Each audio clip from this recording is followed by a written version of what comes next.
Hi, Andrew John Teague here. Okay, I'm not a racist person. I'm not a sexist person.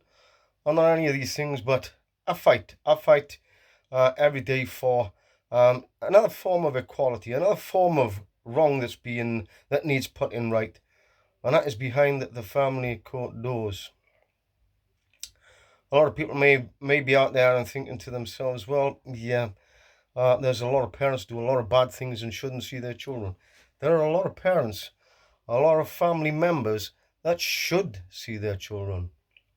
That's what I fight for. I'm Andrew John Teague of Dads and Nap, and I fought in the family courts for 3 years, and I fought against the likes of social services, CAFCAS, the judges, the whole system, and over the last 2 years, I've had regular contact with our child. Pretty much almost 50-50, well, about 50-50 contact. Part of that without the family courts. There are a lot of wrongs in the family court that need to be put right. There are a lot of things that are certainly not equal in the family courts. There are a lot of parents that fall along the way, that lose their lives because of what happens to them in the family courts, because of the mental health they're driven into. Too afraid to speak, too afraid to talk out because they use that mental health against them.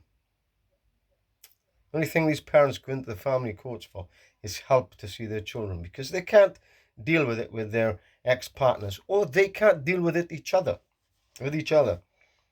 So it's off the court they go, dredging down through the family courts. After long, lengthy periods of times, anything from 2 to 3 years most, is it any wonder then that some of these children decide that they can't cope anymore and they have to go into survival mode themselves? And one of the easiest ways for them to survive is to think, well, I don't want to see my mum. I don't want to see my dad. It's absolutely horrendous. What a lot of parents, grandparents, and family members go through. It leaves a whopping great big hole in that child's heart, in their life, for life. No child chooses to lose a parent. In a lot of cases, that's forced upon these children. Whether that's by an ex-partner, or whether that's by a system, whether they accidentally or whether they deliberately align with the other parent. Well, that's for us to push to put right. And that's where we continue to carry on fighting. Recently, we have known of a couple of fathers that have taken their life. Along the way, we have known of many. Through dealing with this and helping supporting the parents that we can get to speak out, we have managed to save many hundreds of parents' lives. Some we have had to have welfare checks on. Some have actually had to stay on the phone while ambulances have arrived for these parents. This is truly heartbreaking, but this is the reality of what is happening. This is a reality that shows us that from the higher courts, where your honours are, down to the district judges, there's no communication. The higher courts notice more. You've got a better chance of getting some form of justice in the way of things, even after a long, lengthy period of time. The sad part about some of this is the likes of the agencies and some of the guardian lawyers, when children become at age when they think, well, there's nothing we can do anymore, it's harder for us to remove them. It's more emotionally damaging if we move them from the psychological injury that is happening to them on a daily basis. To me, that is as if they are putting the parent before the child. That's the way I feel about it. My little Anjou, over 2 years, I spent a long time helping her deal with what happened with her after 14 court orders broken and 3 years in the family courts. Parental alienation did not take hold in our case. Our child refused point blank to reject her father, the one who was in the family courts fighting for what she wanted. Completely refused. And most children do refuse. Some of these children are so traumatized through what's happening, or so put out there or the likes of Kafkas dragging them out to lessons or schools or God knows where else, and they poked and prodded and God knows what, that they end up in some form of survival mode. And there's no help for them. Like there's no help for the parents. Some parents have to go into the family courts and litigate in person. They may have had allegations made against them. They don't know what to do. They have no understanding of it. Nobody's there to help them, guide them. And that's why there needs to be much more awareness. One of the things that we are doing is the dedicate to educate.